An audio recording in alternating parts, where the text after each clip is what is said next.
আমি মোহাম্মদ জিল্লুর রহমান, আমার বাড়ি বাগেরহাট। 2009 সালে 25শে ফেব্রুয়ারি যখন ঢাকায় বিডিআর হত্যাকাণ্ড ঘটে তখন আমার চাকরি 29 বছর। আপনারা জানেন যে আমরা ছোট্ট চাকরি করি, সামান্য বেতন পাই।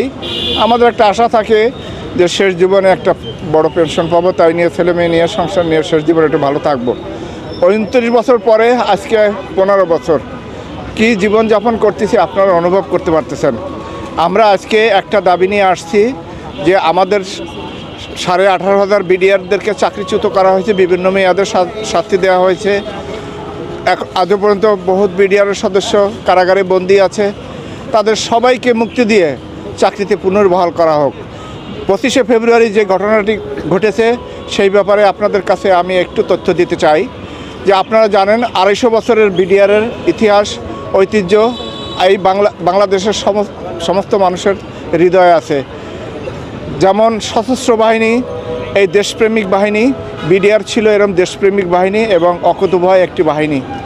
এই বাহিনীর বাংলাদেশ স্বাধীনের পরে ভারতের সাথে টোটাল 18 বার যুদ্ধ হয়। এই যুদ্ধে প্রতিবারই বিডিআর জয়লাভ করে।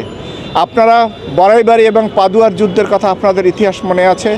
শেখ হাসিনা আমাদের চৌকস অফিসারদেরকে পাদুয়ার যুদ্ধে উইথড্র করতে বাধ্য করছে। আমরা যখন ভারত আক্রমণ করে দখল করি তখন আমাদেরকে ওই দেশ ছেড়ে আসতে বাধ্য করছে।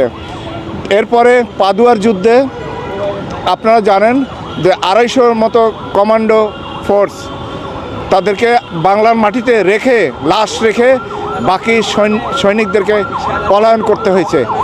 এই ভারত এত বড় দেশ একটা বাহিনীর কাছে এত বারবার পরাজিত হচ্ছে, এইটার প্রতিশোধ নেওয়ার জন্য এরা শেখ হাসিনাকে ক্ষমতায় এনে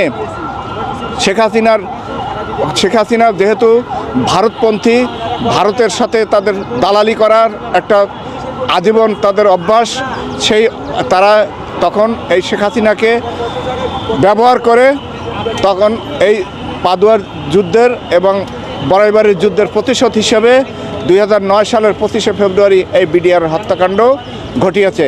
এবং শেখ হাসিনা কেন ঘটিয়েছে, সে কেন সমস্ত সেনাবাহিনীর চৌকস অফিসারদেরকে এই 2009 সালের 25শে ফেব্রুয়ারির পূর্বে কর্নেল গুলজার সহ সমস্ত ডিজি শাকিল সাহেব সহ সমস্ত চৌকস অফিসারদেরকে এই পিলখানায় জমায়েত করেছে। এবং এই তাপস শেখ সেলিম, নানক এদের সাথে যোগ সাজসে এই পরিকল্পনা করে এই ভারতের বিডিআরের ভিতরে ঢুকাই দিয়ে এই বিডিআরের হত্যাকাণ্ড ঘটানো হয়েছে। আমরা সাধারণ সৈনিক, আমি কোনোদিন বিশ্বাস করি না, তখন আমার 29 বছর চাকরি, আমি বিডিআর সম্পর্কে জানি, কোনোদিন বিশ্বাস করি না যে আমাদের উপরস্থ যে ভালো ভালো অফিসার যারা আমাদেরকে আদর স্নেহ লালন পালন করছে তাদেরকে আমাদের সাধারণ সৈনিক কোনোদিন মারবে না।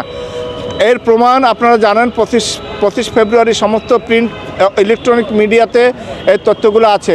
সমস্ত টেলিভিশন কভার করছে যে যেই সিলিংটা পাওয়া গেছে, সিলিং অর্থাৎ অস্ত্র কাঁধে নিয়ে ব্যবহার করা হয়, সেই সিলিংটা আমাদের বিডিআরে সাপ্লাই নাই। যেই গুলির খোসাগুলো আমাদের অফিসারদেরকে হত্যা করার জন্য যেই গুলি ব্যবহার করা হয়েছে, সেই যে খালি খোসা, সেই খোসাগুলিতে পাওয়া গেছে, সেইগুলো বিডিআরে সাপ্লাই নাই।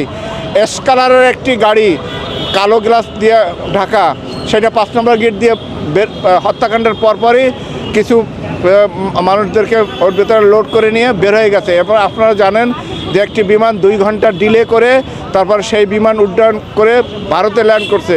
তাহলে আপনারা জানেন যে এই সমস্ত ঘটনা ইলেকট্রনিক মিডিয়াতে সাংবাদিকরা কভার করে রাখছিল সেগুলোর ইতিহাস। আমরা আজও পর্যন্ত বলতে চাচ্ছি যে আমাদের সাধারণ সৈনিক দ্বারা এই হত্যাকাণ্ড সংঘটিত হয় নাই। অতএব আমাদেরকে বলির পাঠা বানায় স্টেট লেভেলের কিছু পুলিশদেরকে ব্যবহার করে এই উচ্চাভিলাষী মন্ত্রী এমপিরা তাদের বড় বড় অফিসারদেরকে ব্যবহার করে নিচু শ্রেণীর যারা নিম্নস্তরের দ্বারা পুলিশের যারা চাকরি করত তারা হুকুমের গোলাম, তারা হুকুম পালন করে হাজার হাজার মানুষ এপ্রিল মাসে হত্যা করেছে। আমি সকলের বিধায়ী আত্মার মাগফিরাত কামনা করছি। আমি সেদিন 25শে ফেব্রুয়ারি যে 83 জন 57 জন চৌকস অফিসার সহ 83 জনকে হত্যা করা হয়, আমি সকল হত্যাকাণ্ড আজ পর্যন্ত বাংলাদেশ এই শেখ হাসিনার এই 16 বছরের শাসন আমলে যত হত্যাকাণ্ড ঘটেছে সকল হত্যাকাণ্ডের নিন্দা জানাই এবং বিচার দাবি করতেছি। আজকে আমরা ভাগ্যবান যে বাংলাদেশ আজকে দ্বিতীয়বার স্বাধীন হয়েছে। বাংলাদেশের স্বাধীনতার দায়িত্ব এখন চাচা আমি একটু জানতে চাই যে আজকে আপনারা কোন দাবিতে এসেছেন? একটাই দাবি নিয়ে আসছি যে দ্বিতীয়বার যে স্বাধীনতা অর্জন হয়েছে এই এবং এই বাংলাদেশের দায়িত্ব নিয়েছেন বাংলাদেশ না শুধু সারা পৃথিবীব্যাপী সম্মানীয় একজন মানুষ ডক্টর ইউনূস স্যার। তিনি বাংলাদেশের যে শাসনভার গ্রহণ করছেন তিনি একজন ক্লিন ইমেজের মানুষ, একজন অত্যন্ত মেধাদীপ্ত মানুষ। তিনি বুঝবেন আমাদের কষ্ট। আমরা একটাই দাবি যে আমাদেরকে বলির পাঠা বানানো হয়েছে। আসলে মূল পরিকল্পনাকারী ভারত এবং দীর্ঘমেয়াদী শেখ হাসিনা ক্ষমতায় থাকার জন্য এই ঘটনা হয়েছে। আমাদেরকে সমস্ত দায় মুক্তি করে, সমস্ত অপরাধের দায় মুক্তি দিয়ে আমাদেরকে চাকরিতে পুনর্বহাল করে যেভাবে ছিলেন তাদেরকে সেইভাবে চাকরিতে পুনর্বহাল করা হোক, এই আমার একটাই দাবি। এবং এই হত্যাকাণ্ড বিচারের ভার আমরা এই সরকারের কাছে দিলাম এবং আমরা যারা জেলখানায় আছে সকলের মুক্তি চাচ্ছি।